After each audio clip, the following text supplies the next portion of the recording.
Hey, my name is Jeremy Woertink, and welcome to Chicago Crystal.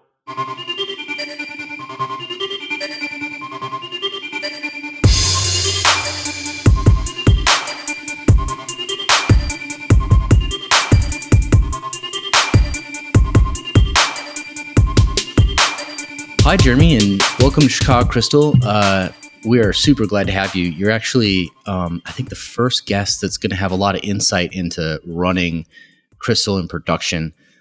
Just kind of getting a little bit of a background. How did you get interested in programming? Where did you find programming as a hobby or either as a career? Hey, Jack.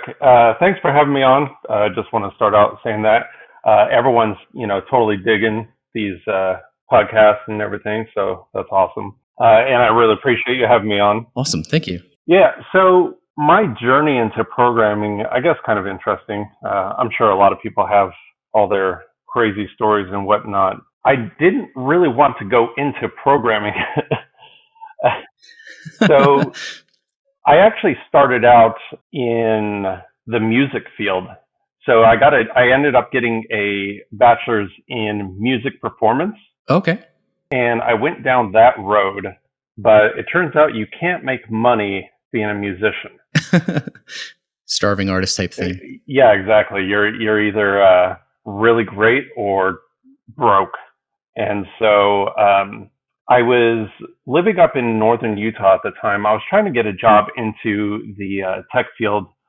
This was just after I got out of the Marine Corps. Mm-hmm. And I was going around. I was applying to all different kind of places, different positions, just trying to get into the tech field and stuff like that. And I kept failing all these interviews. And so it was, a huge bummer. Now, living up in northern Utah at the time, I had a buddy living down here in Vegas, where I'm originally from. And so he said, hey, I want to try an experiment, which coming from this guy, I was always like, okay, what sort of weird things am I going to have to do? Well, so he goes, I read a book recently that talked about how musicians make the best programmers. Really? Yeah. No way. And interesting. I don't remember what book it was. I'm going to blindly throw this out there, but it might have been something by Martin Fowler. I don't really remember exactly though. And well, anyway, so he said, I know you've been having a hard time, getting a better job. I will offer you a job as a programmer if you move back to Vegas. Oh, wow. On the spot. Yeah, on the spot. Now, here's the thing. I literally had zero experience programming. Wow. I couldn't even build like a index HTML page like that level. I mean, literally starting from scratch. And he was like, yeah, I'll hire you as a programmer. I was like, dude, I don't know any programming. He goes, it's easy. I'll teach you. Oh, man, this guy sounds like a character. Oh, definitely. And so I was like, okay. And I packed up stuff and moved back to Vegas, started. And the first job, so this was in 2005. And he goes, there's a new framework out called Rails, and we want to try and build a whole system around it. Oh, wow. Yeah. Okay. Now, the company I was working for was nightclubs.com. Oh, okay. I've never heard of it. Yeah.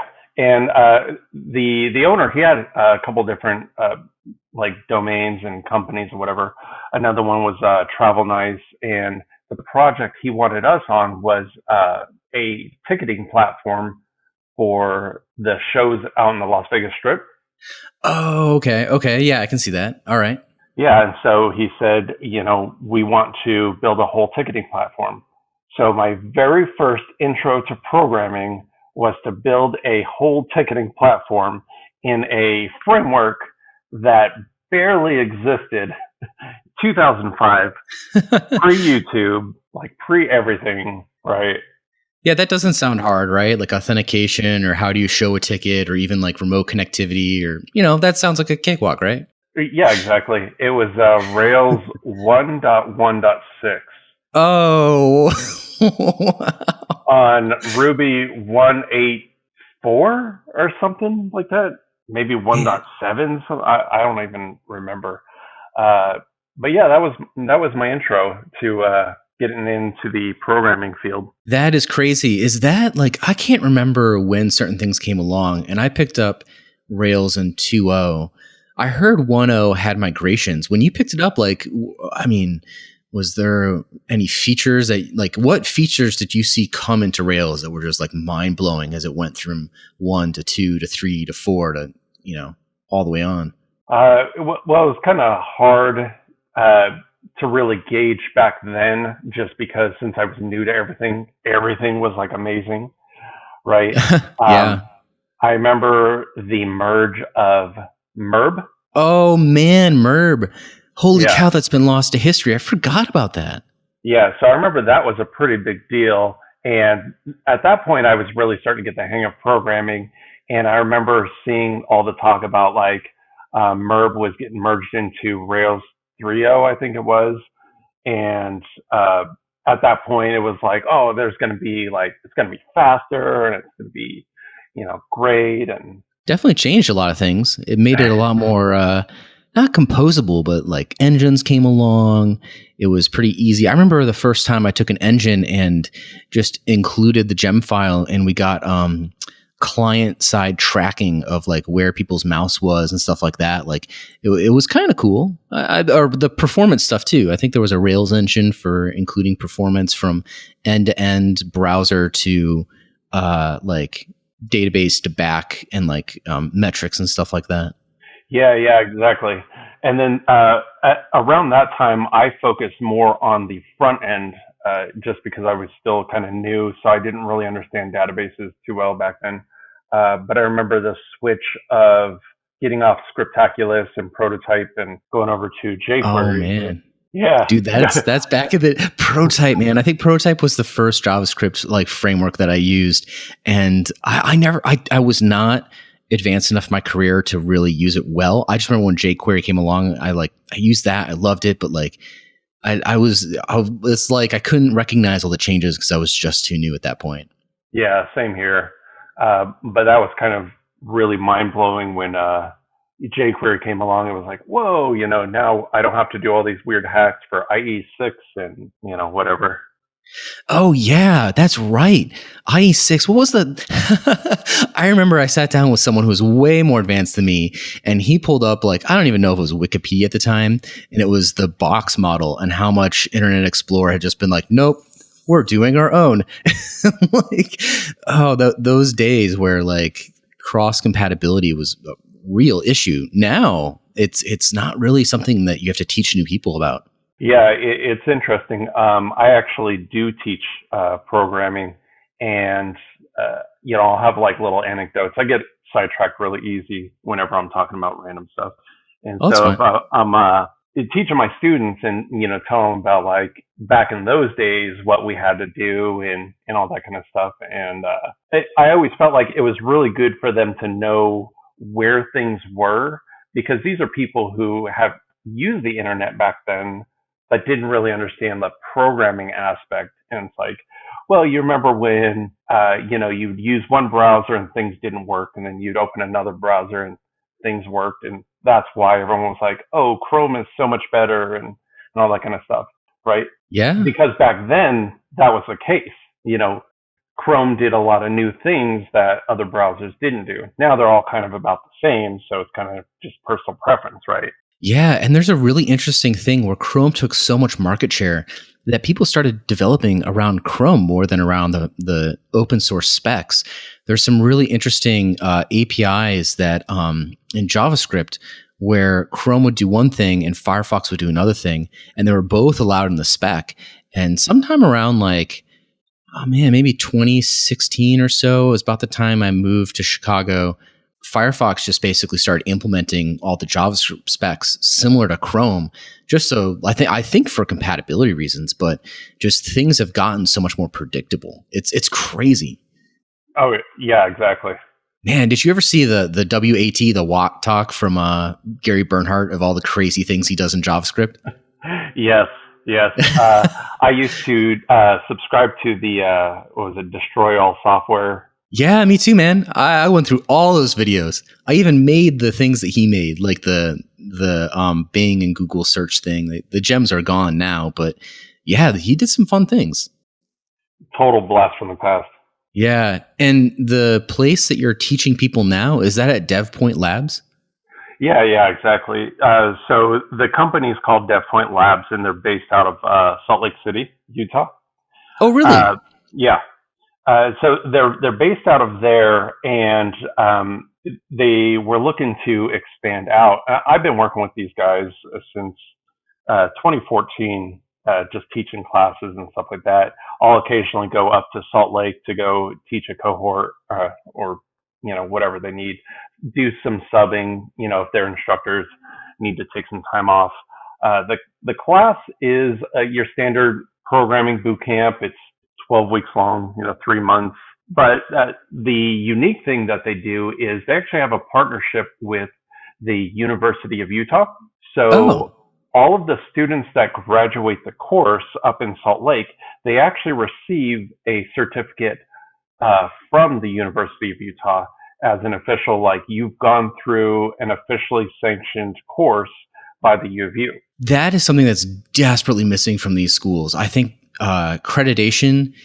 I mean, first of all, colleges are amazing at accreditation, but these schools, if it's not like, I mean, there's some that carry a lot of weight, but yeah, I think Dev Boot Camp probably carries the most weight, but I think they're gone now. I think they were definitely purchased. I think they're gone, but it's hard to combine the boot camp accreditation. It's really cool. I'm curious who drove that. Well, actually, I did. Oh, So yeah, what happened was they originally wanted to expand down to Vegas since I was actually living down here. And we ran into, say, a little bit of legal issues because Nevada has some pretty strict laws around secondary education type stuff. That oh, sort of spans from back, I want to say it was maybe around the 80s or so. There was a couple of pop up schools that came up, said, hey, for 10 grand or whatever the price was, you come to our class, we teach you how to become a dealer, and then we place you into one of the oh, casinos, right? You pay hmm. half up front, you go through the course. When you graduate, you pay the other half, that sort of deal, right? So they get all these people to drop 5 grand for the intro to the course. These people come to show up to the building. The doors are locked. No, Yeah, really. So they're yeah, just total scams. yeah. Total scams, and we're talking back way before the internet. So people are Yeah, just left to look up in the phone book. Can I find a number? Nothing like that. So after that whole stuff happened, then the state started cracking down on, okay, we can't just have these companies come in and sort of, do that whole thing. Well, the dev boot camps, they kind of fall under that same sort of deal, right? Come in, take a class, and then we'll help you get a job. got it, got it. You know what's really funny about that is that when you mentioned that, I was like, I didn't know you need to take a class to be a dealer. Yeah. I thought that was way more. I didn't realize there was a lot of. I didn't realize you need a certificate to do that. Well, I don't know necessarily like if they get certificates or exactly how that works, but there are a lot of dealer schools though where you have to learn all the different games, the rules, and all that kind of stuff. It can't Got be it. like, oh, I just learned how to play poker, hanging out with buddies, and so let me apply for a job here. Got it. Oh, okay. So so this deals with the school, and you're helping to kind of like, unite this school with the University of Utah. And are they learning Crystal, hopefully, or is it a Rails kind of React style? Well, actually, to roll back a second here, Yeah. so we were trying to get going here in Vegas, but because of all that kind of stuff, the board of education was basically like, no, you can't come in unless you meet like all of these crazy requirements. We had to have our own building, we had to have a certain size staff, we had to have like just all kinds of stuff, and it was like, no, we can't meet this. right? Well, we tried to get partnered up with UNLV, which is the University of Nevada, Las Vegas. Hmm. And we were thinking, well, if we got under UNLV's umbrella, then since they're already an accredited university, we'd be able to have the college here. Well, UNLV said, we're not quite ready to do anything like that, maybe later. So then the DevPoint Labs guys said, hey, we're already up in Salt Lake. What if we ran this same program through U of U? They got, connected with U of U, and U of U said, yeah, let's do this. Let's hop on. After that, they were able to come back to UNLV and said, look, we've already tried this program out. We've been working with U of U for years now. And UNLV said, yep, let's do it. So then we started a class down here in Vegas, and the class down here in Vegas was a little bit different. This one was actually 6 months long, but the students that graduated, they were able to get the certificate, and the certificate came from UNLV. Interesting. Okay. Yeah. So I actually wanted to teach Crystal, and I was really pushing for it. I was like, one of the great things that I love about Crystal from a perspective of teaching new students is there's a lot less magic, right? Yeah. I think, yeah, I don't want to interrupt too much, but I also love the progressiveness of Crystal, where you can start without putting in a lot of the like granularity of like types, or putting in like underscore uint, or like a lot of different things, and then you can you can become more advanced in Crystal the longer you use it. I think it's actually a great language for education. Yeah, exactly. I agree with that. So I wanted to teach Crystal, but Crystal obviously still has a few rough edges, Hmm. especially getting set up and stuff like that. UNLV wouldn't authorize that. They were like, well, there's no job market really. My company that I currently do some work with is probably the only one using Crystal in Nevada. I You mean, think hey, so? if you're Yeah. out there, you're listening to me, and you live in Nevada and use Crystal, come hit me up. Let's meet up, chat. But as far as I know, I meet up with the local Las Vegas Ruby group from time to time, and every time I bring up Crystal, they're all like, "What is that again?" Yep.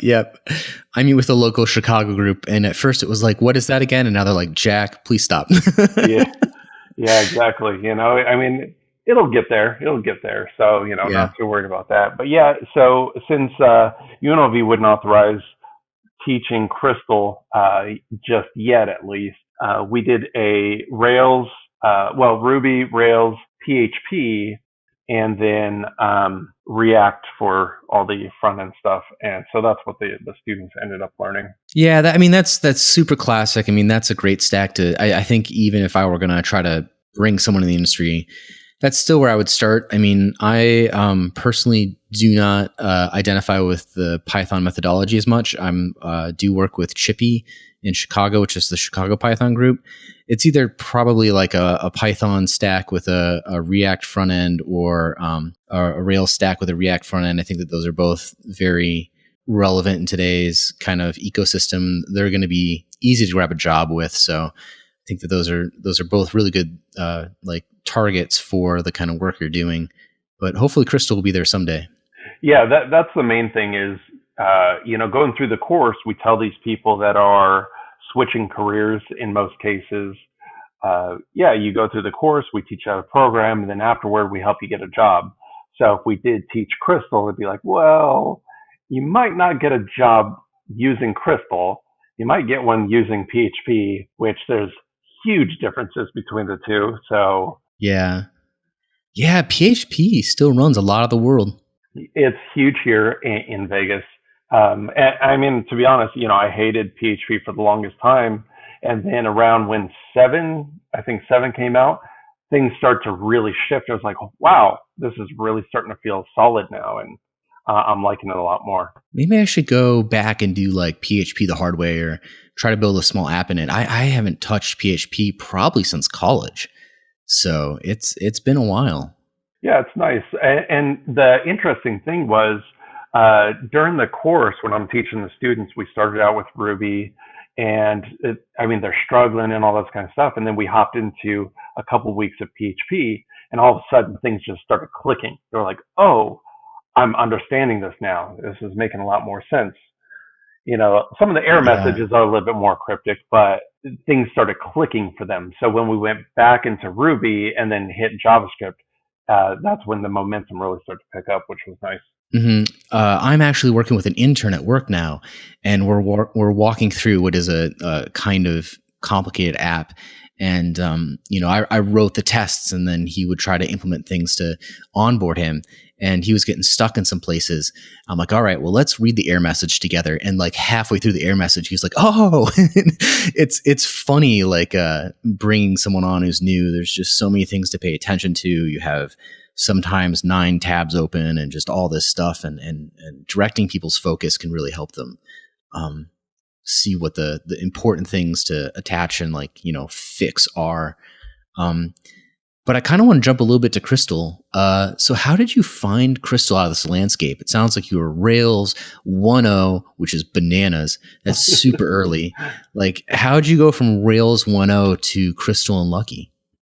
So I'm just constantly scanning around on GitHub, finding random repos and all that kind of stuff. I don't remember exactly how I came across Crystal. It might have been a blog post or maybe a Google group or something like that.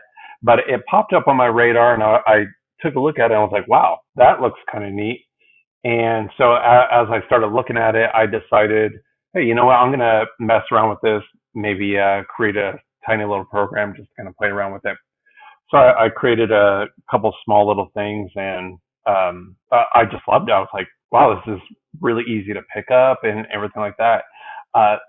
The main company I do contract work for, a lot of the apps are all written in Rails and everything like that. So Okay. I told one of the other guys, now we have a three dev team. There's just 3 of us. So I told one Yeah. of the other guys, I said, hey, take a look at this language, Crystal. It kind of looks somewhat like Ruby, but it's compiled. And so he took a look at it and was like, all right, cool. Now, this dude, he's so funny because the second you get him like onto anything, he's like, all right, life has to basically stop because I need to dive into this fully. So here I am, I just kind of pass it over to him, and then I go back onto the Ruby stuff. And all of Hmm. a sudden he's like, oh, hey, I implemented one of our work apps in some Crystal. Like, Oh, wow. wait, what? Like, dude, I just told you about Crystal yesterday. He's like, yeah, but I wanted to see how it works. So, here. Now, at that time, I don't think Lucky was really too much of a thing. Hmm. Amber for sure wasn't a thing. At the time, it was like Amethyst and Chemalist was just coming out. So Yeah. Kamal was basically all you had. And then you had a couple like offshoots from Kamal. And so we started actually looking at implementing all of our stuff in Kamal. And what was great at the time was we were using Crecto for all the database stuff. Yeah, I So love that project. yeah, no, it was super great, and it kind of a different take on ORMs. I didn't work with Ecto, or I did a tiny bit with Elixir, but not really too heavy. So I wasn't too used to anything like that, using like repositories and whatever. But I thought it was great. And the nice thing that kind of had me stick to Crystal was that none of these shards worked at all. Right. So I go to build like a Kamal app. Hello World is great. But as soon as I want to do something a little bit more complex, it didn't work. And then Yeah. I look at the code. I'm like, oh, I can submit a pull request for that because that should be easy to fix. So I submit a pull request. Right. Then I add in Crecto. I go to do something. It doesn't work. All right, cool. I'll submit a pull request for it. Right. And then I started to really feel like, wow, I'm actually making a difference here because in, the Ruby world, by the time I was a strong enough developer to make those kind of contributions, they were already done. Right. Yeah. Yeah. The Ruby world has definitely gotten pretty advanced. Yeah. At that level, I just really can't contribute as much because everyone's like, oh, well, we're into a new thought process. And I'm like, oh, I'm still thinking the old way. Right. But Yeah. with Crystal, though, with these things coming out and they're so new, I can make tiny changes and feel really big about it because it's like, wow.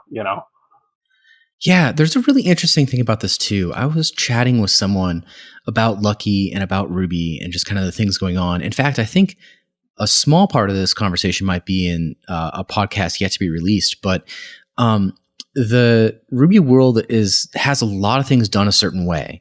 And it's not that they're done the best way. It's just that they're the most popular. And I think with Crystal, there's a sense where you can really set kind of some of the ideas around the language.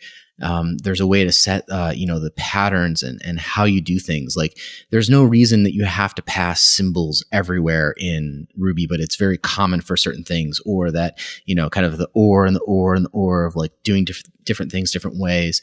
But in Crystal, there's still the ideas around how to build things and how to build things well are still being kind of hammered out. And there's a lot of taking forward what worked well in Ruby, and also a lot of just kind of leaving certain things behind. I think that changing APIs to not always return nil has been something that's been pretty popular in Crystal, and just some of the development. I like the way it's going, but you can have a real impact. Anyone can have a real impact on the direction of the ecosystem.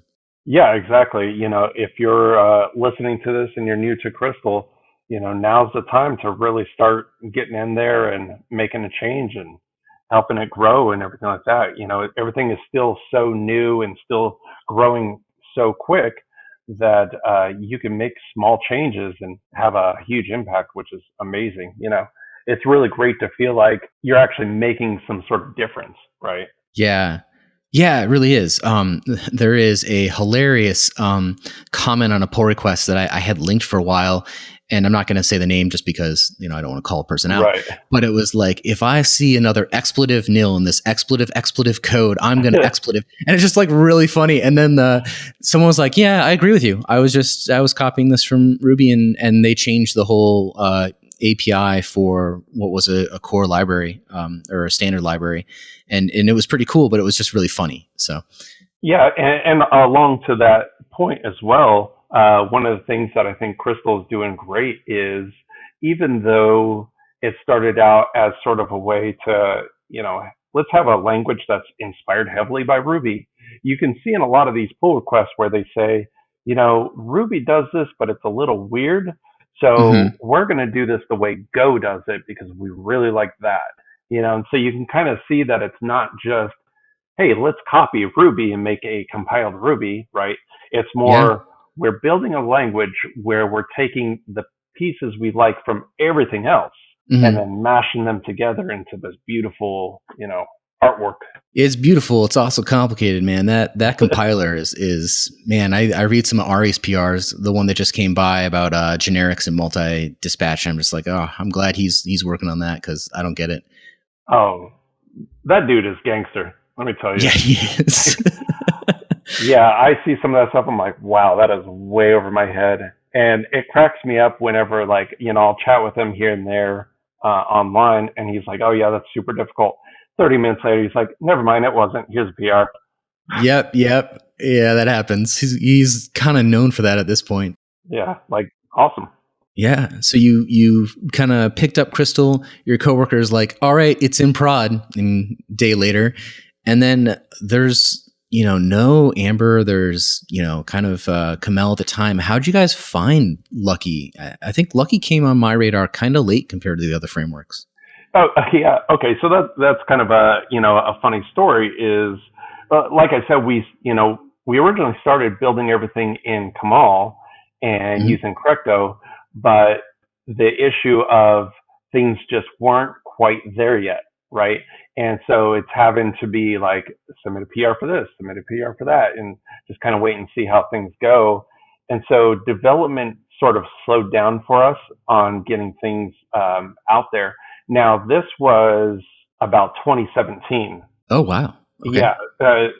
So like I said, this was still, at this point in the game, we had a couple of our apps were started to be ported over, but none of them were really production ready or anything like that.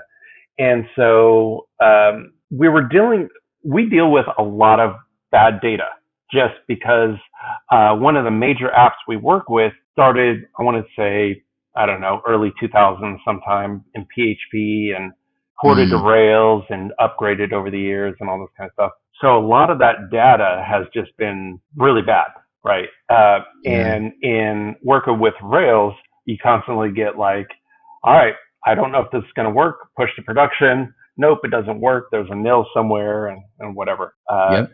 So we knew that we wanted to use the compiler, right? Because we knew that that was going to save us, along with the fact that there was going to be some speed. Well, one day, the other guy, he's sitting there doing some work. I don't know. He's bored and was like, you know what? I want to give one of these other frameworks a try. Now, he actually tried Amber first, and he went, tried building an app, and at the time, I think it was just maybe some docs were missing or something like that. And this was still super early in the days of Amber. Hmm. And so he was like, well, I gave Amber a shot, but I'm just having a lot of issues. And he doesn't really like to submit pull requests for like anything. He's like, if it's broken, then whatever, I'll let someone fix it and move on. I'm like, dude, you should at least like let him know. And I was like, well, if I have some time, I'll give it a shot. And then, I can see if I can submit a pull request to fix whatever the issues were. I don't know. And then so he goes, well, hold up. I just seen this other one called Lucky, and the two guys working on it work at ThoughtBot. Being Rails guys, we all knew that, ThoughtBot is awesome. So like, okay, if Yeah. ThoughtBot is using this thing, maybe it's pretty solid. So he gave Lucky a shot, and he goes, it's pretty. That was it. That's it's an interesting comment. I No, wonder what Paul would think of that. yeah, he goes, it's pretty. It Yeah. was, you ran Lucky init, and it had some nice colors, a really nice interface for the wizard. And now that's not to say that it worked better. It was just that it was pretty. And so he goes, I like this. And it stuck. Wow. So literally that was it. It was luck of the draw. That's ironic. Luck of Yeah, the draw. exactly. We ended up getting lucky. Nice. So Oh man. yeah, I was like, all right, well, whatever. He ended up starting to port one of our apps over into Lucky, and at this point, I literally have no hands on any of this. All the stuff I'm still working on is Kamal and whatever, and he ends up actually getting a very strong proof of concept. He's like, dude, this is amazing. It's catching all these bugs for me at as the compiler is. He goes, if it compiles, I know the thing is going to work. So I said, all right, let me start working on it. I start working on it, and I was like, well, this doesn't work. This doesn't work. And pretty much Lucky is broken. So here I go. Submit a pull request, and Yeah. And that's how I found you. You are I think the second largest contributor on the Lucky. I probably shouldn't say that, but I would need to check. But you're consistently in a lot of the PRs and the discussions. well, yeah. So what happened was at the time, Lucky still wasn't even fully up to where we needed it to be.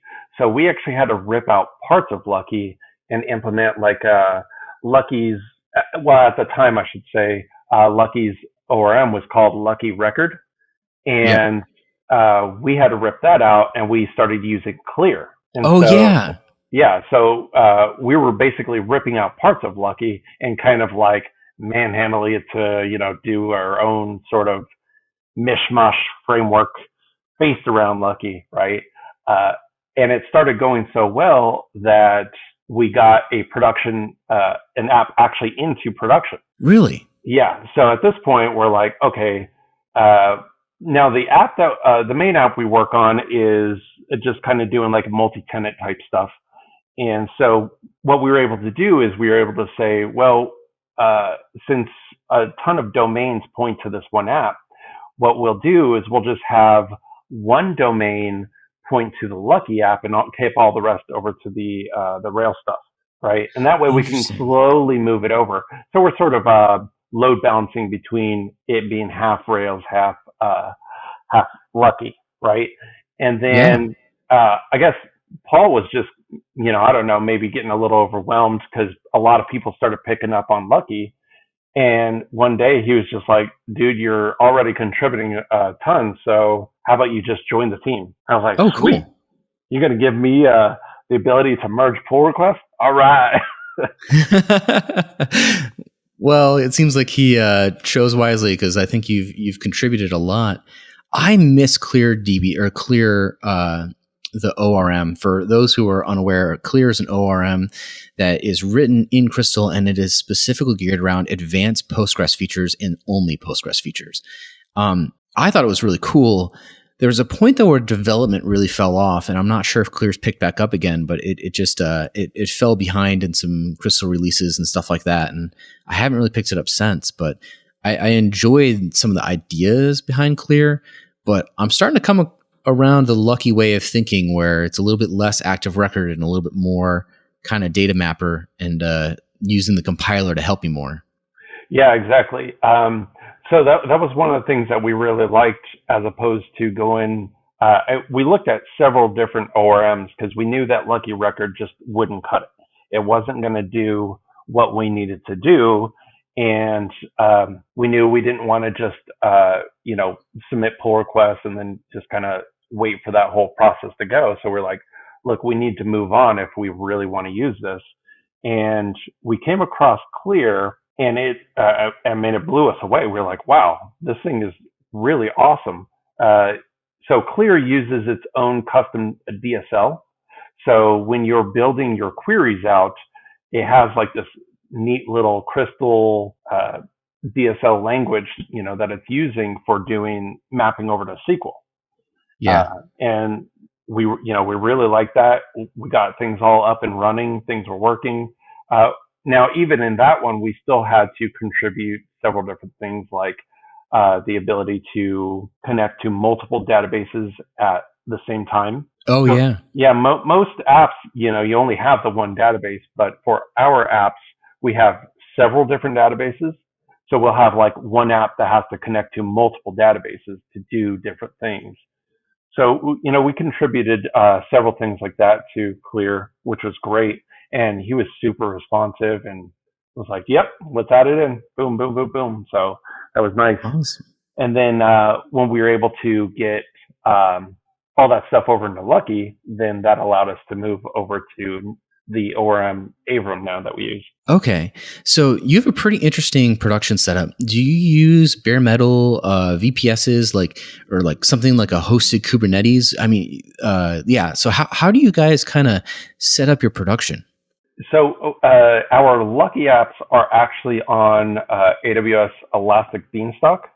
And I did see a dev article of you writing about that. Yeah. So we use Elastic Beanstalk, and it's all just running on Docker. So Okay.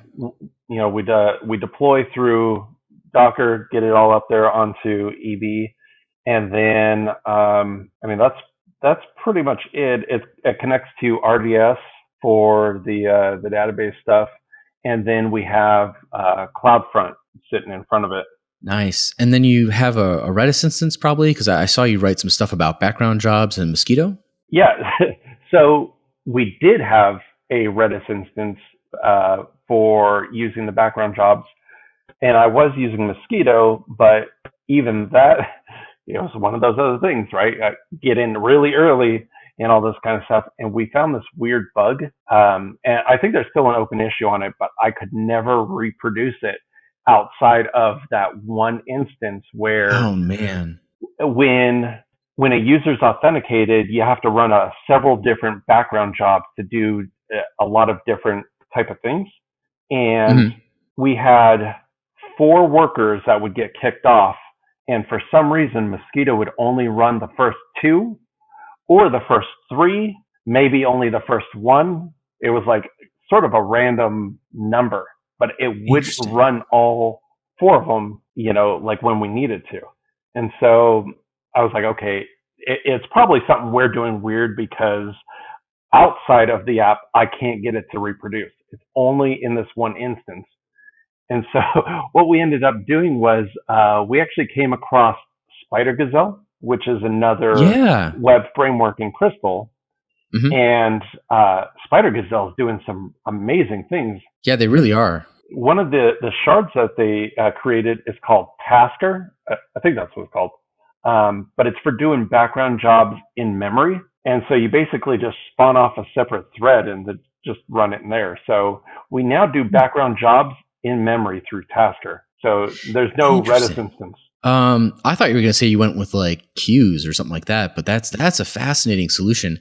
So you have CloudFront, Elastic Beanstalk, RDS in memory, and one of the things that I find the hardest in Crystal so far is monitoring. I think there are some Datadog attempts, but there's not really kind of frameworks, plug and play monitoring. How did you find the mosquito problem, and how do you guys do error reporting and monitoring? We're using Bugsnag. So Okay. anytime, we hit a bug, uh, that will come up. Although we actually do have a lot of issues still with error reporting and all of that. We will notice that CloudFront will throw a 500, but we'll check Bugsnag and there won't be any errors, nothing.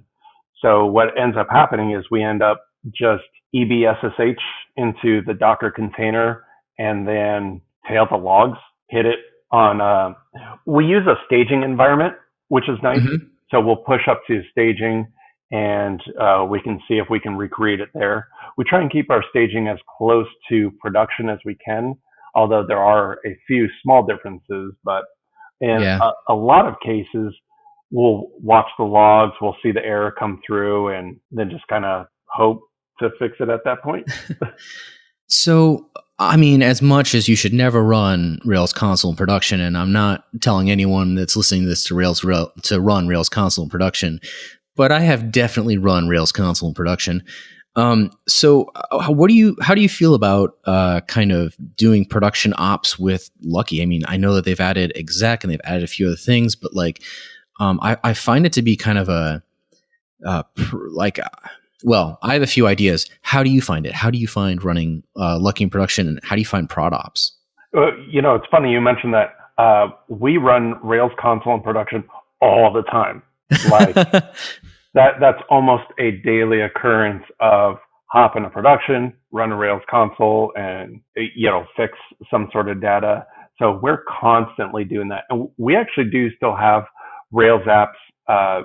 So our Lucky apps work more like a front end, where let's say like an administrative console type deal, or like a /admin panel type deal, whatever. Those are still Rails apps, specifically because we need the ability to hop into a Rails console, or programmatically, right?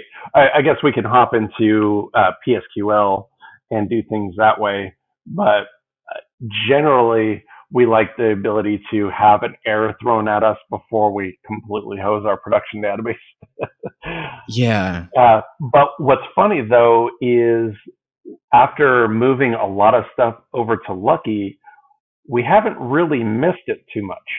Yeah. That's good to hear. Like Yeah. if we notice, if someone's, saying, "Oh, we're running into an issue here, or here, whatever," it's usually something that's happened on the Rails side, but less on the Lucky side. That's awesome to hear. Yeah, we don't really find ourselves needing to have that sort of production console or anything like that. Okay. Have you seen Lorenzo's YouTube series where he's building a CLI, or specifically a REPL? I have not. Okay, I will definitely send it to you after this. It'd be cool if you could build a REPL with Lucky. I felt like it was kind of a missing component, and I'm not sure if you could combine the concepts and the new shards and libraries coming out and Lucky in any way. Well, I actually worked on ICR, which is the shard for doing a interactive crystal. Yeah.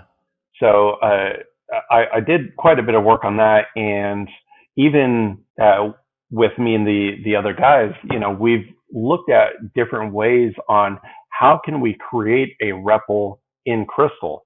But really, it just came down to, uh, like if you look at Julia, for example. So Julia is a compiled language.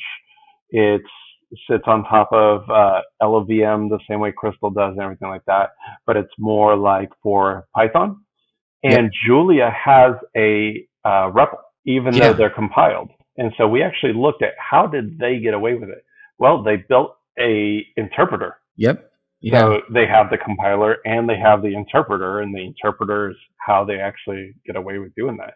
And Hmm. so, I mean, that's really what it came down to is, well, we're not smart enough to build an interpreter, so we'll wait till someone smarter comes along to build one for Crystal and get that in. Does Nim have a REPL? I'm not sure if you've heard of Nim. Nim is a Yeah, Python like language that's somewhat similar to Crystal for those who are listening as well. yeah. I've heard of NIM. I'm not too sure if they have a REPL or not, but I wouldn't be surprised if they did. Okay, yeah, I'll have to look into that. I'm really liking Lorenzo's YouTube videos. I'll send them to you, but I'm curious if there's a way to combine that with something like Lucky. But I'm not sure you could make a full-on Crystal REPL with it. Maybe you could, but it's much more specific. It's kind of domain-specific REPL. Well, I can Um, say that if you wanted to use ICR with Lucky, mhm. it's actually not too difficult. You would just do ICR -R and pass source app.cr or something like that, and that's going to load your whole Lucky engine into ICR, and then Got it. that's it. I mean, at that point, you Yeah. have a REPL. That makes a lot of sense. Yeah, I mean, it's not the largest concern, but I do a lot of prod ops or production operations for those that are listening at my current position. And I'm just always curious about it now and now more than ever because of that. And I look at Lucky and the things that I've built in Lucky, I haven't had to do that for, but just looking at the large scale, kind of what would it be like to fully deploy it? It's something that I'm curious about that and monitoring. Monitoring's rough for all Crystal stuff right now. It's getting better, but what do you think about like the SEO kind of a lot of the, I guess I would just call it the generic web ecosystem? Do you find it kind of easy to integrate different trackers in the front end or kind of creating those maps and stuff like that that are just kind of a part of running a larger site? Oh, you're saying like CSS maps and like the source maps and all that kind of stuff.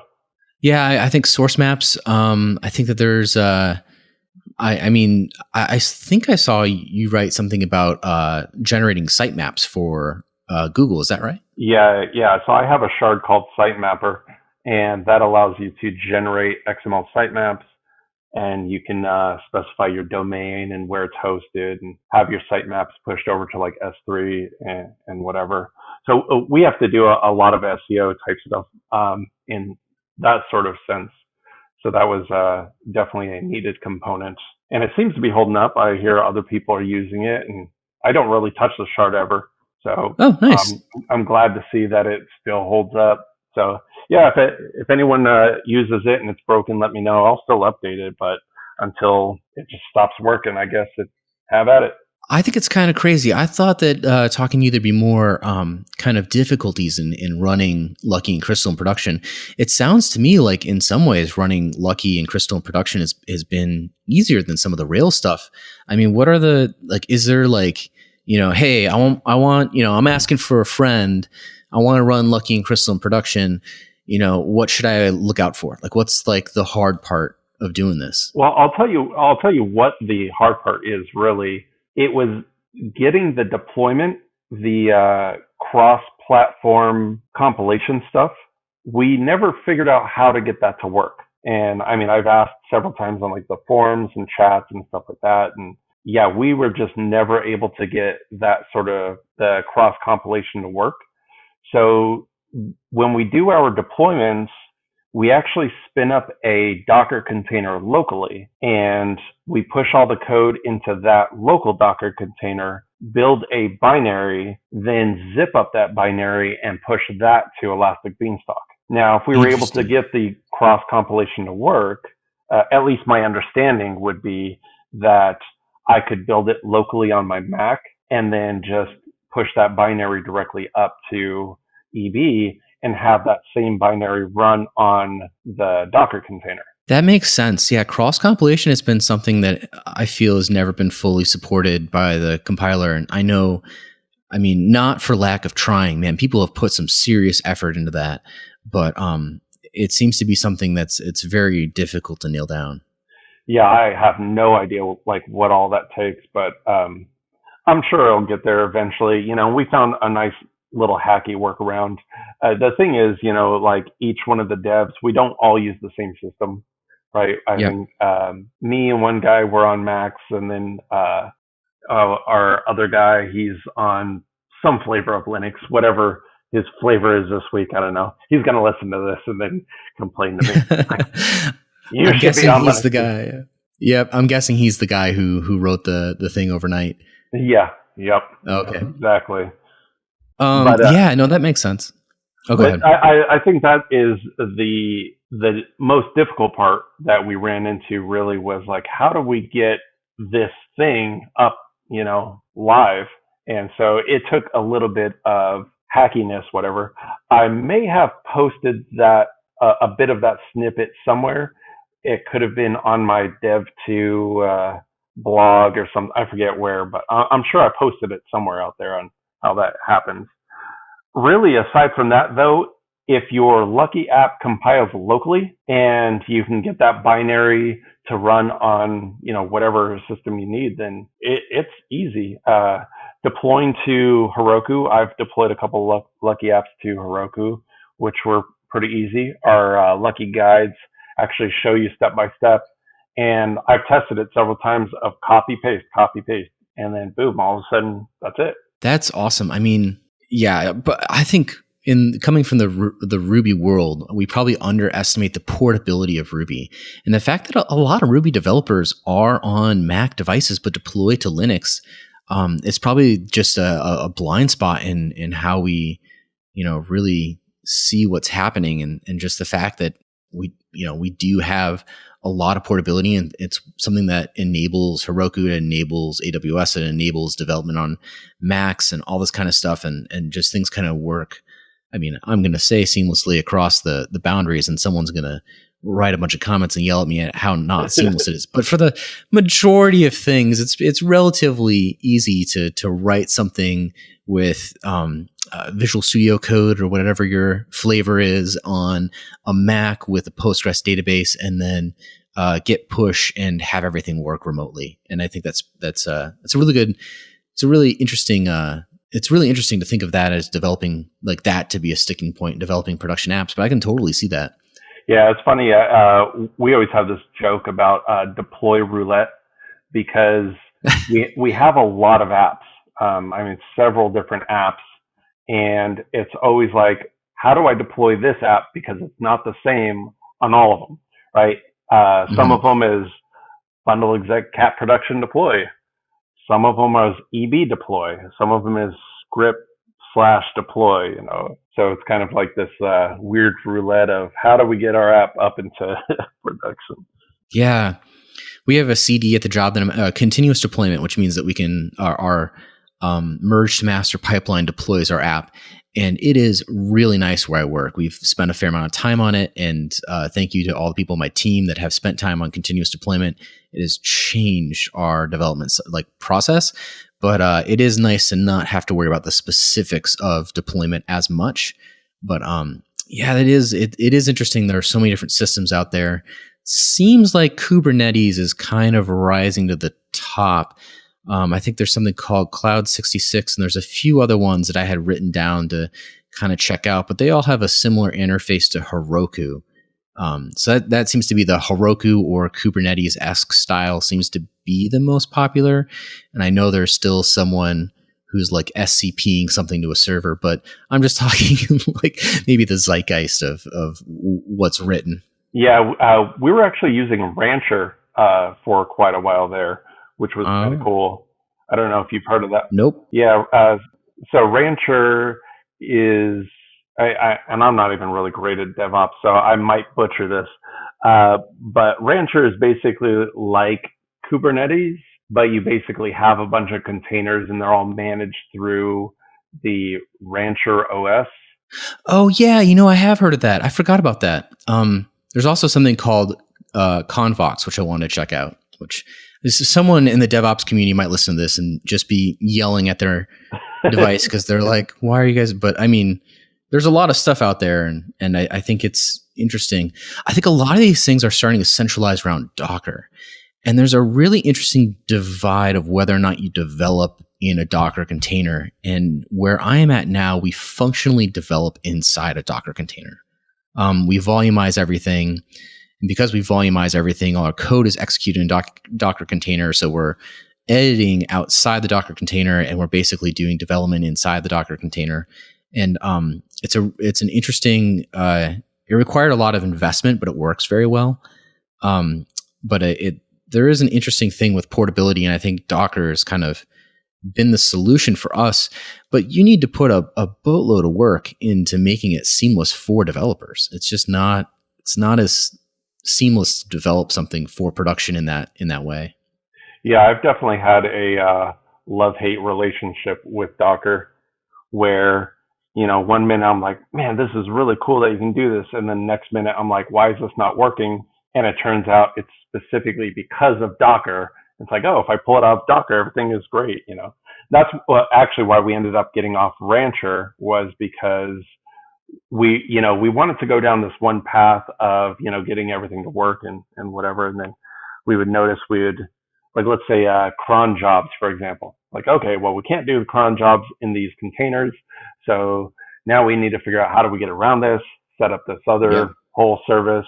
And then it was just constantly something like that, right? Something would come up and it's like, oh, hacky this, hacky that. And all of a sudden we're like, we're fighting this a little bit too much. We obviously don't understand it well enough to use it the way it needs to be. So let's just get off of it and do what we know. That totally makes sense. If someone were to ask me about this podcast and what would be the most sticky point for production, I would not have thought portability and deployment. But it's kind of interesting to think about because it is something that I don't see as many projects on. A lot of people use Heroku, build packs, or Docker, but there's no real there's not a ton of comments and pull requests and things like that around deployment and that kind of stuff. What do you really think Lucky needs? I mean, I'm asking you about Lucky because it seems to be that's the framework you're most invested in. But what do you think Lucky needs before it hits 1.0? Oh, 1.0 is coming up quick. I guess the plan is going to be shortly after Crystal hits 1.0, which we all know that that's coming up pretty quick, right? Then I think we do. Yeah. So hopefully we might see that, within the year. And I think shortly after that, then we'll see Lucky hitting 1.0. And I think really we actually have a doc. I don't have the thing in front of me, but we have a doc. So if anyone listening is interested in more about what it's going to take for Lucky to hit 1.0, just hit us up in our Gitter chat room, and we can paste a link to the doc in there. But it's a Google Doc that Paul started up, and it was basically listing here's all the things that we want to make sure that we have. One of those things being file upload stuff. That's kind of a little pain point right now. Operations, where operations are basically an object used for interacting directly with the database as far as saving and updating and stuff. Okay. So we have these things called save operations. So you have a record in the database that you either want to create or you want to update that. You're going to use a save operation to do that. But operations, to me, also can work similar to mutations, if you're familiar with Ruby's mutations. And you're taking some data in, you're going to manipulate it in some sort of fashion. And if that manipulation succeeds, then do one thing, otherwise do another, right? So we have in Lucky, we have our base operations where they're not really related to a specific table or model. For example, let's say logging in, right? Logging in is an operation where you're going to do some sort of interaction in the database, but you're not really updating a login table, or you might be, I don't know. But generally, it's not. going to be related to the model, right? So in this case, a sign-in operation is not going to be a save operation. Mm-hmm. But working with these operations are kind of funky. Like it requires you to basically hand roll almost everything. And so that's one of the things I really want to refactor before 1.0 is you should be able to have these database or non-database backed operations, and they shouldn't feel wildly different, right? They should feel pretty similar, like it's still the same concept. Yeah, that makes a lot of sense. I really want, I think more, maybe it's just documentation, but associations and operations are still a little bit sticky for me. Yeah, exactly. So definitely those things we want to make sure that we have cleaned up before 1.0. I really wish I had that listed in front of me now. But yeah, I mean, there's just a couple of other issues that we have. We have a couple of PRs started, some whips. There's a couple of new features that Paul started working on that we want to get those in just to kind of make it feel a bit more full-fledged framework style. Right now, or actually, I should step back a second. When I first started working with Lucky, I remember talking with Paul, and one of the main things was he didn't want to focus on the framework from the standpoint of people porting existing apps to Lucky. He wanted to work on it from if someone's like, hey, I'm starting a fresh new project, let's get this thing up and running. So that was kind of the original starting thought process in Lucky, right? Is you're starting a brand new app from the ground up, let's get this thing working. But now that a lot of people are starting to use it, Lucky's a lot more stable now. It's kind of been tested in production, right? Because I've been using Lucky in production now for 2 years, over 2 years. Oh, wow. Yeah. I think we went into production around 2018, and now we have 5 Lucky apps in production. And our apps handle tons of traffic and all this kind of stuff. So, I mean, it's pretty stable at this point. Now is the point where we can say, okay, if you're coming from another framework and migrating to Lucky, what sort of things do you need to be able to do that, right? And so I think being able to maybe not catch every case, but a majority of those edge cases before 1.0 would be really great. There are a fair amount of different concepts in Lucky, and that's definitely a barrier to overcome. I actually found them to be somewhat off-putting at first, but I really like them now. So it is something you have to be open-minded to really maybe make it through some of those barriers, but I think it's worth it. That is a great rundown of Lucky and production, and just kind of, your contributions both to the community in like school and education and in your code contributions. We're going to start ending the podcast, but like, is there a place people can find you online, either on Dev2 or on GitHub? And is there anything that if you're working on a project that people can help you with, either in Lucky or maybe with Dev Points? Yeah, sure. On GitHub and dev.2, my username is just Woertink, Woertink. On Twitter, it's Jeremy Woertink, so just my full name. But really, I'm literally the only one on this planet. So if you Google my name, you're going to find me really easy. That's awesome. There's a lot of Jack Thorne, so I'm kind of jealous. I'm Jack Thorne with Chicago Crystal.